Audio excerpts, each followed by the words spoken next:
Welcome. I'm Riley Karsh. I'm Tova Kopan. We are thrilled to bring you the We Go Boldly podcast. Let's talk big burning questions, life changes, and maybe a bit of personal business. Let's be bold and brave together. Are you ready? I am. Here comes the show.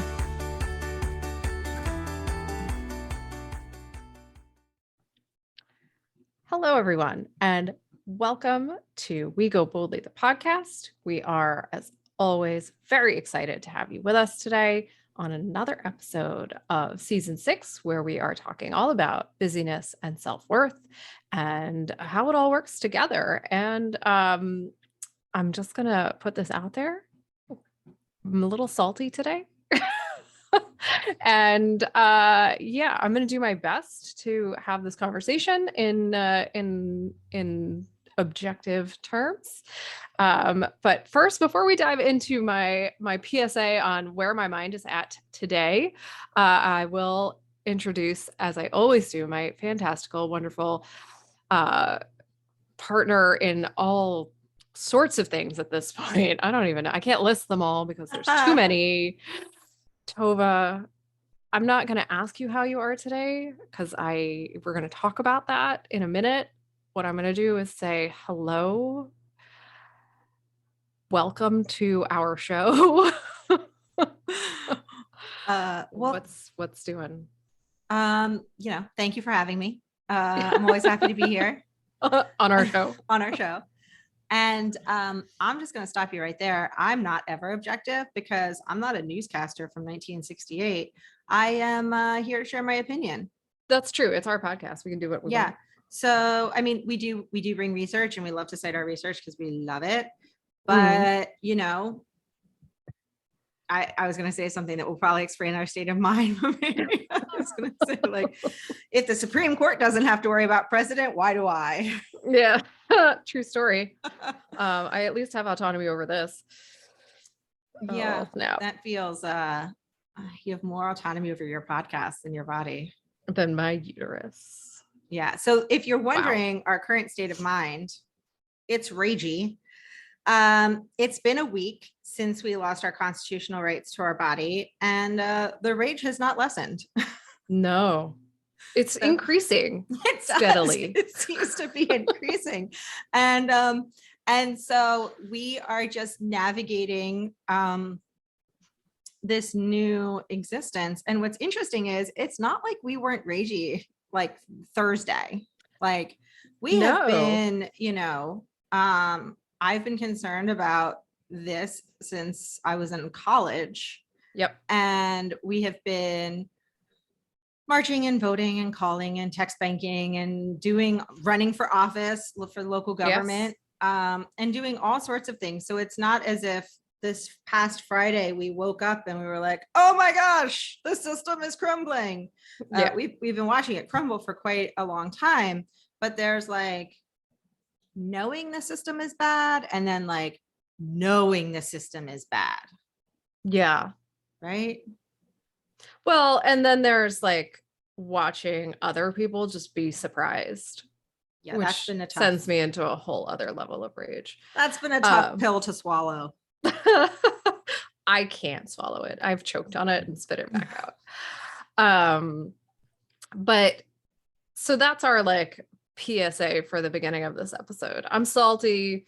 I'm more than salty. I'm going to be honest with you. I'm sweary. I'm tired. Fighting the fight of I don't even have the words, of the nonsense, of the lack of equality, of the lack of awareness, of the lack of goodness coming from people who should know better and do better, is exhausting. Most likely the people who listen to us are fully aware of that. If you're not, I don't know what to tell you. Get aware. Because I'm tired and I have no patience anymore. At this point, equality is the bare minimum that people can do, like the bare minimum that people can do. And when I say equality, I mean it for everyone, no matter what it is that you're looking for equality about. We're humans. people should be treated the same, treated equally in rights. You know, that's just, it is what it is. And if you don't think that, I don't know how to help you at this point. Well, and also if you don't think that these decisions that the court has been handing down are going after people's equality, I don't know what to say, right? Because and I know many of the people that listen are lawyers, but as lawyers too, when you read these opinions, what is incredibly disconcerting is how little they are based in precedent and so it is really like a choose your own adventure happening at the court right now. Right. And that is incredibly concerning. We would be the first to tell you that our country's equality issues, you know, were significant issues long before this decision of Dobbs. But and they have, you know, affected a wide variety of people in ways that Riley and I will never be affected. Right. But we had some progress made over the last 60 years. Not enough, not nearly enough, but some. And this feels like this is going to open the door to get rid of it all. Yes.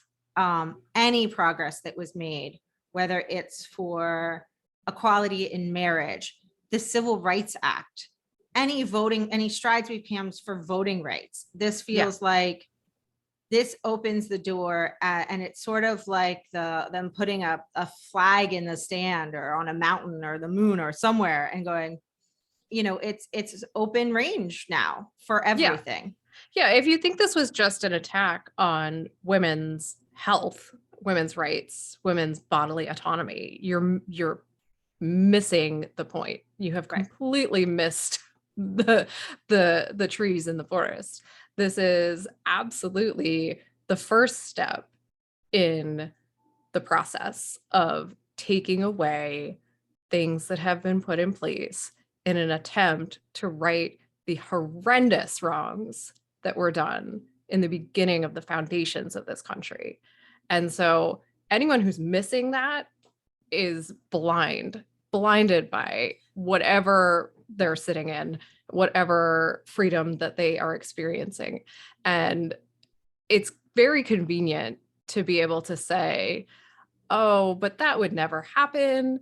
I can't imagine that being the case. Why would that happen? Who cares? It's not going to affect me. There's other rights, you know, there's other things that are safeguards or whatever. And, you know, of course you're going to say that because it's not affecting you, but that doesn't make it right. That doesn't make it okay. And so that's where the rage is coming from, because whatever it doesn't affect me, that doesn't mean it doesn't affect the rest of this country or the community I live in or the people I care about or the people I don't even care about that have a right to their freedom. Well, and I would argue that it does affect you, right? Right. Like I mean, Riley and I are on the same page as this, that until everyone in our country has the same access to everything from bodily autonomy to fair housing and loans and access to polls and, you know, down the line, we are all hurt, right? It's the reason that I love public defenders so much, because every time they go and they defend a person's constitutional rights, they're defending my constitutional rights. Yes. Like they're defending all of our rights, because you don't know what will happen. And you could literally be fine in the new world order that they're trying to put in place in our country. But just know historically, and I know we don't like to look at history, but historically, one of the first steps to really destabilizing a government and a society is taking rights away from women, because you are taking rights from 50% of the population, 51% technically, actually, but like you're taking rights away from a huge portion of the population. And that is an incredible way and a very effective way to destabilize a society. Because a lot of us then, 51%, obviously not all 51% of us, but are walking around ragey. And it's hard to do other things. It's hard to then worry about other things. I think I've been trying to, it's got me back in my meditation habit. I will tell you that. Well, so there's a good thing, right? But I was doing a meditation and I was like yelling in the meditation. I was like, "Rah!" But I mean, it is, we do have a topic to talk about today. But we needed to talk about this first. And I can't promise that we won't talk about it more. But it did remind me that it is one of the reasons that Riley and I wanted to start this podcast, because sure, sometimes we're going to talk about things that maybe you're not connecting to, like bodily autonomy, but it all goes to helping women listen to themselves, to guide themselves, to feel their own worth so they can demand their place in the sun, and they can demand their life of freedom and limitlessness. and that is something that people are trying to take away. Yeah, that's absolutely right. They're taking away our choices. And here we've been talking for the last year and a half about learning how to make your own choices. So that's why we're here. Today and every day. Yeah, that's exactly right. And that, I mean, that's a part of what's wrapped up in this anger, frustration, sadness, disappointment, all the feelings. So I think we'll take our first commercial break, give ourselves a minute. And when we come back, our topic today is about looking for self-worth in other people, which you might guess is not a great idea. Cautionary tale. Cautionary tale, right? So we'll be back in a minute and we'll get started on our topic for today, and we'll just dive right in. So we'll be right back, everyone.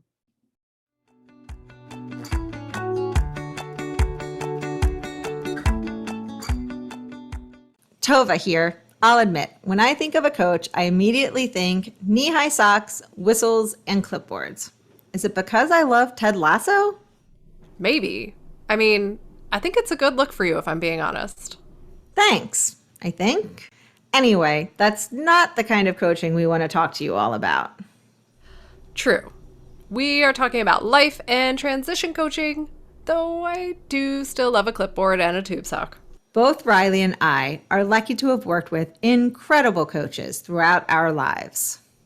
Before that, though, we struggled with where to start, believing in what coaching could really do for us, and, of course, putting ourselves first. Taking the leap and working with our coaches made all the difference. They gave us direction and support when we needed it most. Now, we are fortunate enough to be coaches ourselves, and we're excited to pay it forward. We can help you figure out where to start, create a roadmap, keep you accountable, and get to living your limitless life. Sounds pretty great. So if you want to figure out your next steps, check out our services at goboldlyinitiative.com/services. We can't wait to talk to you. Now, back to the show. Okay, so welcome back. And as we were saying before we took our first break, we are talking today about being angry. And we are talking about looking for your worth in other people. And what we mean by that really is external validation. So we're going to just kind of dive into this topic and see how it goes for today. We will try to stay on task. We'll see how we do. But when we are talking about external validation, we're talking about those moments where we look for our self-worth in the relationships we have, whether it's romantical, I'm making up words today, romantic relationships, friendships, family relationships, whether it's, like in your work colleagues, if it's in social media, wherever it is, it's outside of you, right? External. And so it's very much about seeking some sort of outside source to feel good about yourself. And we don't just mean like once in a while. We mean that's your main source of self-worth. So if you are constantly looking to, how many friends you have and how many likes you have and how many people follow you on Twitter or I don't know what the kids do these days, but what cool people are doing. But whatever it is, it's outside of you and you're constantly seeking it. And that's the only way you can really feel like you are a worthwhile person or valuable. That's the kind of external validation we're talking about. We're not talking about like, hey, I did this cool thing and I want to celebrate it. That's very different and something we actually encourage wholeheartedly. Like we should celebrate our wins. We should celebrate our successes and share them with people. And it's awesome when they celebrate with us. I think that, that's a very different kind of experience. Well, and I kind of, I attach it to this concept of like, you do something at work, you do a project. And I'm not talking about like systemic issues of like bosses not acknowledging people doing hard work, but I'm talking about like, you've done a project, you've done a good job, but you won't let yourself feel that. Maybe you're not even consciously not letting yourself, but you won't let yourself feel that. You won't let yourself feel the pride. You won't be, feeling good about what you did until someone else says, hey, good job, atta girl. Like, and it's sort of suspending your worth. You clean the house and instead of looking around and going, nice, this looks good, I feel good, I'm going to take a break, I'm going to read a book, I'm so happy I get to do it in a clean house, like, yay. You're like, you wait at home and you wait for somebody to say, oh, did you clean the house? Nice job. And if that doesn't happen, you don't get to enjoy what you've done. And your worth falls. Like, and you've now tied your self-worth to waiting for outside affirmation. And the problem with that, of course, is that it might not come. And then what do you do? Then you're kind of stuck there. So we wanted to talk about a little bit about sort of why some of us are like that. And once again, like reiterating what you said, Riley, we're not talking about occasionally, like it's always nice to get a compliment. You put something on, you like spin around, you're like, I look cute today. And then someone's like, you look cute today. And I'm like, yeah, I do. But it's like having that be associated with how you feel about yourself. Like, there's days that you walk around looking cute all day and nobody says anything.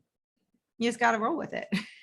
Right. And if that happens, you still feel cute, right? Like that's the difference. So it's I don't know if it's like a degree or if it's like a how deep are you feeling it, or, being complimented is lovely. Like we've talked about this before. Maybe some of us have to work on accepting compliments. Yes. Raising my hand. But being complimented is great.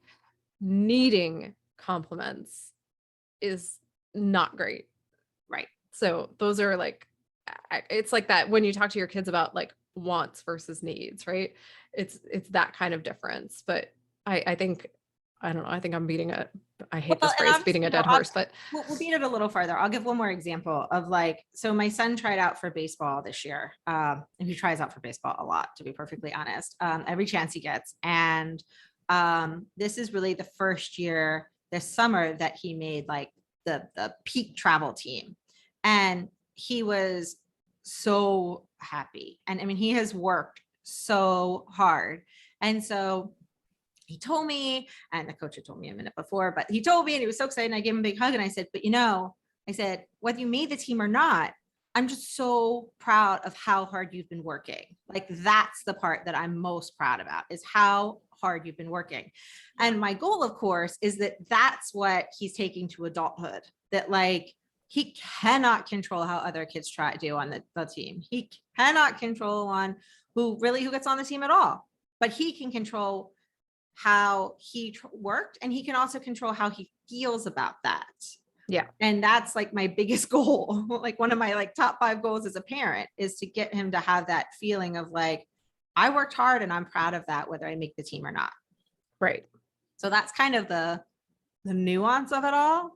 And we'll just remind you before we jump in that when we are talking about self-worth, we have a belief, and I will admit it has struggled to believe that this week, but that everyone is inherently worthy by just merely existing.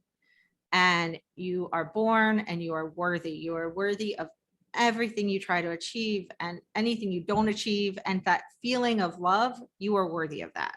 So that is just a reminder of how we view self-worth. So we don't want it to be attached to other people. We don't think it needs to be attached to other people, but oftentimes it is. And it oftentimes starts as children. What doesn't? I mean, know.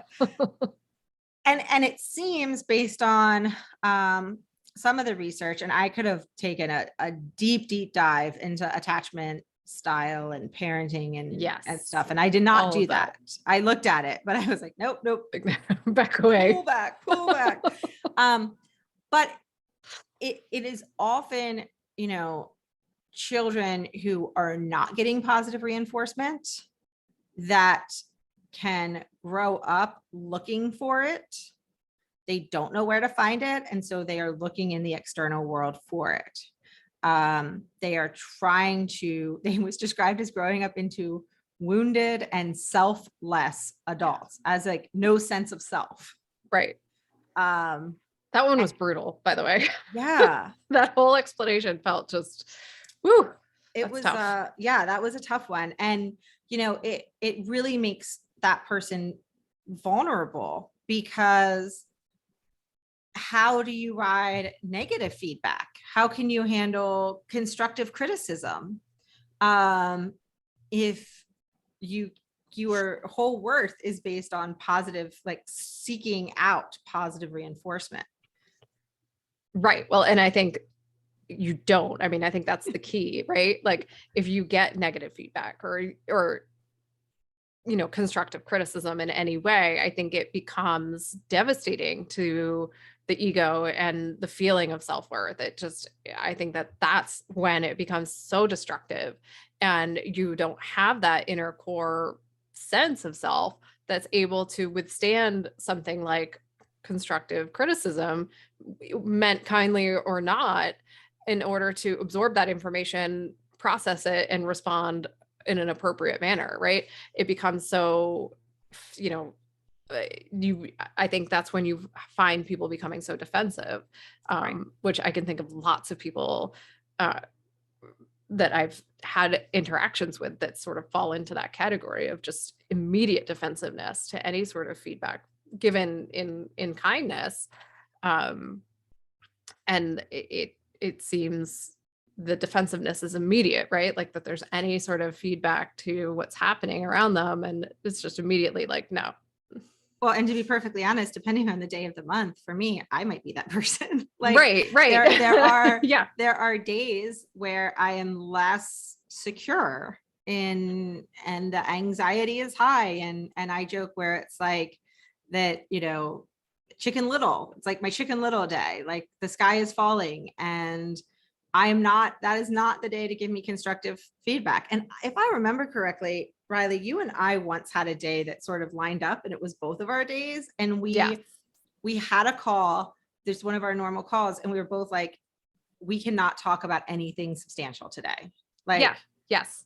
Because when you work in a partnership, constructive feedback is all the time. It's like, well, do you want to do it that day or a different day? And I knew that like the day that I was experiencing, if you were like, well, do you really think we should do that? I would have been like, oh my God, she hates me. She hates me. And so we'll talk a little bit about what to do when this happens. But there are things that we can do when we're noticing this. I think the big thing to remember is if you're listening to this and some of it is making you uncomfortable or it rings true, now there are varying degrees of this in a person to the point that it can lead to pretty significant mental health issues. So it doesn't hurt to find your local therapist. Or online or therapist. Not local, I was going to say, or online therapist in your phone, and talk it out with someone and kind of figure out where you are on that spectrum and where you need a little help Because I think we all need that, right? And we all, whether it is just, as I become more aware, like last week, I had a particularly anxious time and prior to Friday, funny. And I realized like I was seeing everything, I was experiencing everything through the anxiety. And so even though things that normally wouldn't have shaken me, like they were shaking me. But I was aware enough to be like, oh, I think what's coming in, like it's coming through a bad filter. It's coming through an anxious filter. That's what's happening. And then I, how to sort that out between therapists and friends and antidepressants and whatnot. Right. But I think it is a good check-in. The other thing that can happen with children, and it's not as studied and prominent, but I do think it's something because we've heard every single one of our guests this year or not this year, but this season, and every guest who you haven't heard yet, but we've already recorded.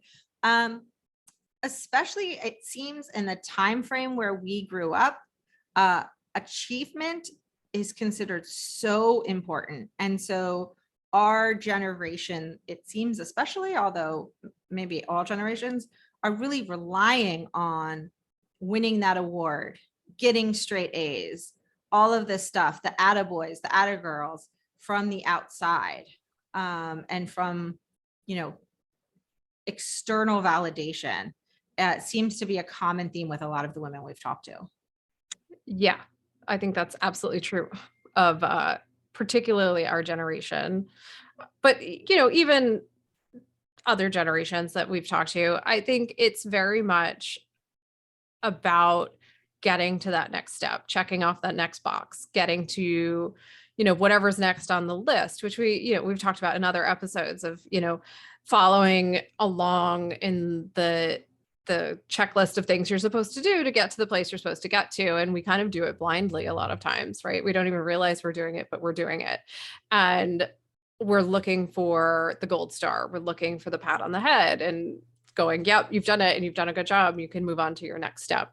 And I think that becomes so ingrained in us a lot of times through school, right? Because it's very much what our education system is about,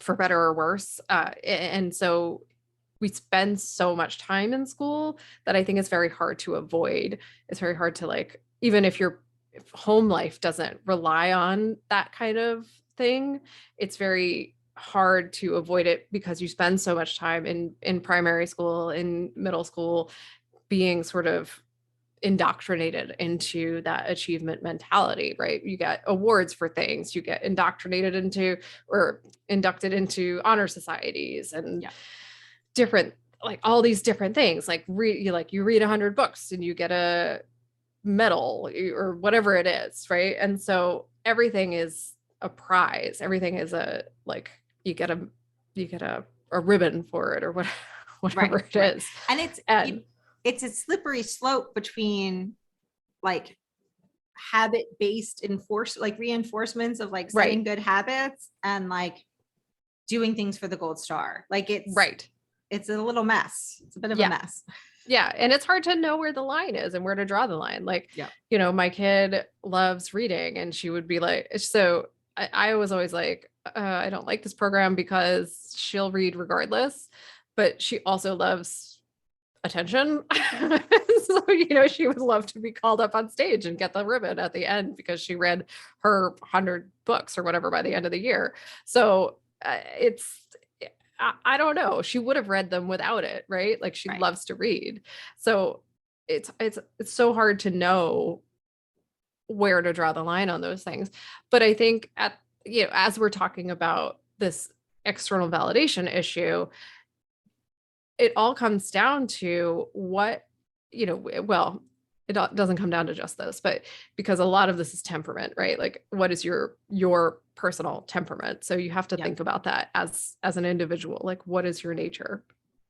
And I can't answer that for you, but, I mean, I could if I was coaching you, but I can't. I was going to say, if you reach out to us for coaching, we might be able to help you. Right. Then I can help you, but just not seeing anyone other than you, Tova. I can't tell. But, depending on your temperament, like you have to focus on what is the individual's self-worth like where is it coming from as a child and how is it developing over time, right? Where is it, Yeah. how is it being bolstered? What is their community like? What is that person's inner world like? Are they using their imagination? Are they like, do they have a world that allows them the freedom to develop self-worth outside of these achievement-based things? And I think that's kind of the crux of what we're talking about. Yeah. Yeah. We should actually take another break. And when we come back, we can talk about why it's so important. Because it's not good for you when you are looking to external, to relationships specifically, whether it's with friends or family or romantic relationships. It's not good for you when you're depending on them for external validation, but it's also really bad for the relationship when you're depending on that for external validation. So we will jump into that when we get right back. In case you didn't already know, we love talking. True story. More than simply talking, we love researching, prepping, and bringing this podcast to life. We launched We Go Boldly with the goal of reaching people dealing with the kinds of questions and concerns that we also face. Things like how to hear my inner voice, how to make sure my habits are worth it and stick, how do I feel my feelings and still manage to function. After years of personal work and lots of trial and error, we realized we have a lot to share on these topics. Now we've been broadcasting for over a year, and we are proud of our podcast.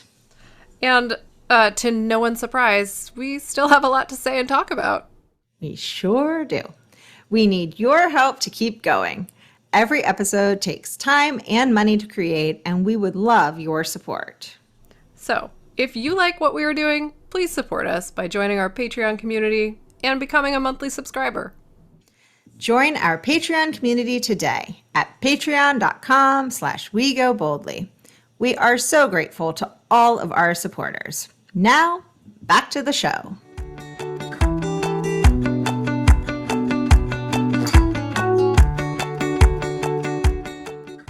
Okay, welcome back. So we sort of mentioned that we're going to look at sort of what happens in a relationship, and there is a lot of research on this that is very well established that links, they use the word good self-esteem, which is different than self-worth, but with this concept of, feeling worthy with relationship satisfaction, right? So it affects not just how we treat ourselves, but it affects how we treat others and how we receive the way they treat us. And it can really affect, intimate relationships. It's one of the main indicators as to like whether a relationship will be successful, to be perfectly honest, whether it's a friendship or a romantic relationship.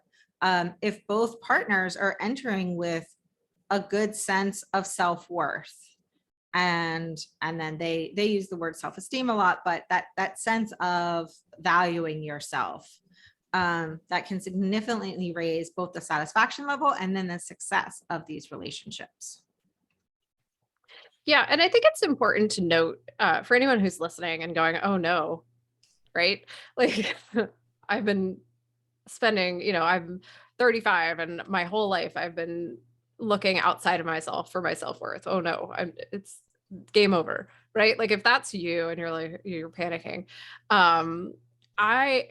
just from a personal perspective, like I really struggled with this for a long, long time. I did work on this extensively in therapy. So back to our plug for therapy. This was something I had to work on. And a lot of that was just temperament for me. Like that when I was talking about that before, like that a lot of that was my personality, how it really had not a ton to do with nurture. This was nature. But there were also things that happened in my life that caused me to to feel that way. But I worked really hard on it and made a boatload of progress. Really had to work on not swearing there. Just putting it Now out I'm there. filling in all the blanks of what it could be. I know. Well, that's why I said that, because I wanted everyone to hear what I actually meant. And at this point in my life, 10, 15, however many years later, I really don't struggle with that at all at this. I mean, like I have my days because I'm human, but it's not a daily struggle. And it shows, like it really shows in my relationships and the way I parent, in my friendships. Like it's a huge difference. So if you're sitting there going, oh no, like I'm never going to get through this. This is terrible. You guys are ruining my life. You've told me that it's all over. It's not. You can get through it. It's hard and it takes work and you have to sort of really dig in and figure it out, but you can do it. And like, if I could do it, you could do it. Like I was not in a good place when I started working on this. And I honestly really, truly feel worthwhile. Like I don't wake up and go, ooh, I don't deserve to be here. That just doesn't happen. So, I think I just wanted to put that in there because I think it's important that that you can change this feeling, that you're not stuck there, and you can change it dramatically. Like, but, it's like you can make a huge change in your life. And I also think that it could be something like, depending on how you found your self-worth in the past, these are things that can, until you do get that foundation that like you found in therapy, where it's there, you got it. It can be something that ebb and flows in your life, and it can be something that dips up and down. And so maybe you're noticing in your relationship patterns that I used to be like this, but now I feel like I'm playing more of a people pleaser role, or I'm not sharing how I feel or what I think because I don't want to rock the boat, or whatever that might be. That's another time that's good for self-reflection and figuring out what that means. And sometimes it means that you're in an abusive relationship with a horrible narcissist. And sometimes it means you just need to do a little work on making sure you have a stronger foundation for your self-worth. It could depend on a variety of things. So I think that this is, and this will be part of our homework, but it's something that we need to check in with ourselves and kind of keep aware of, not just making sure that we build a foundation for ourselves for a strong sense of self-worth, and that we really believe ourselves, but that also we are aware of how much we're relying on external validation, because external validation is fun, but we can't rely on it, right? And that's what we were talking about at the very beginning. So we need to figure out and just stay aware in our own lives of how much we're relying on it for whatever reason, because it can be a slippery slope to getting yourself in some pretty bad relationship situations. Yeah, and it's not good for your partner either, if you're or your friends, or like it's not only is it not good, it's not fair, right? Like you don't want to wind up being the exhausting friend who's always like, tell me I'm pretty. Yeah, right. Like listen to my story and tell me I'm okay. Yeah. Like that's exhausting for people. And those expectations are unreasonable. Like if you're expecting people to constantly be holding you up because you can't hold yourself up, that's unreasonable and unfair. And it's not okay to put that on other people all the time. That's not an acceptable thing to expect of the people around you. And if the people around you are doing that for you all the time, at some point it causes problems in those relationships one way or the other. It also causes power imbalances, right? Like that creates a situation where one person has the ability to influence you positively, negatively, whatever way, all the time because you're constantly relying on that person to tell you how you feel about yourself.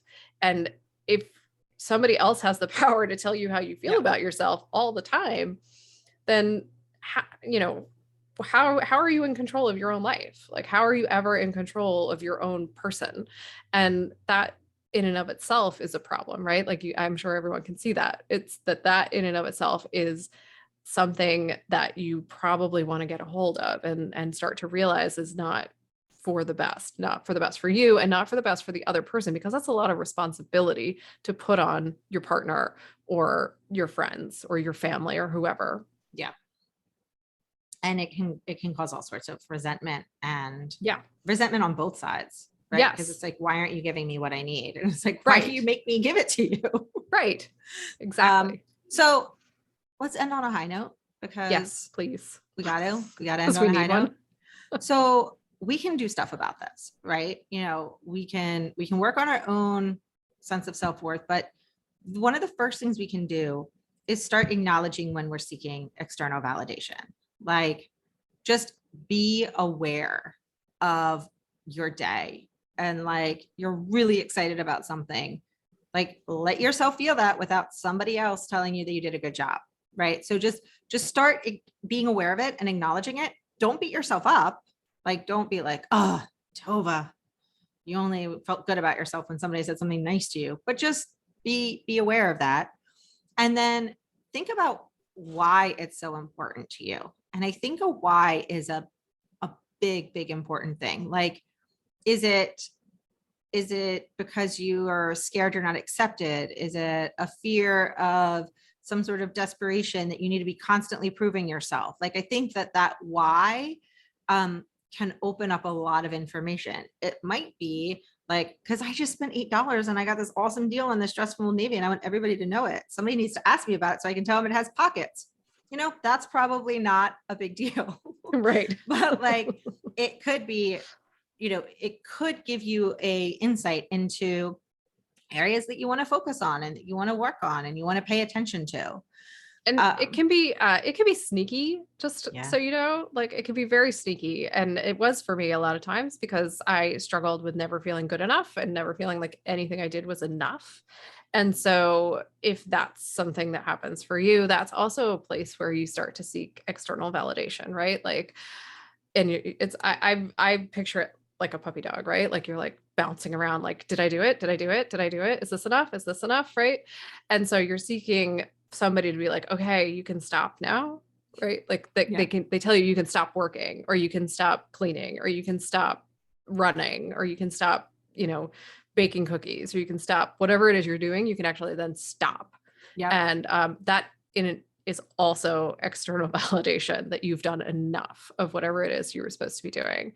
And so there are other examples, but that's just one that's like a sneaky one that gets in there.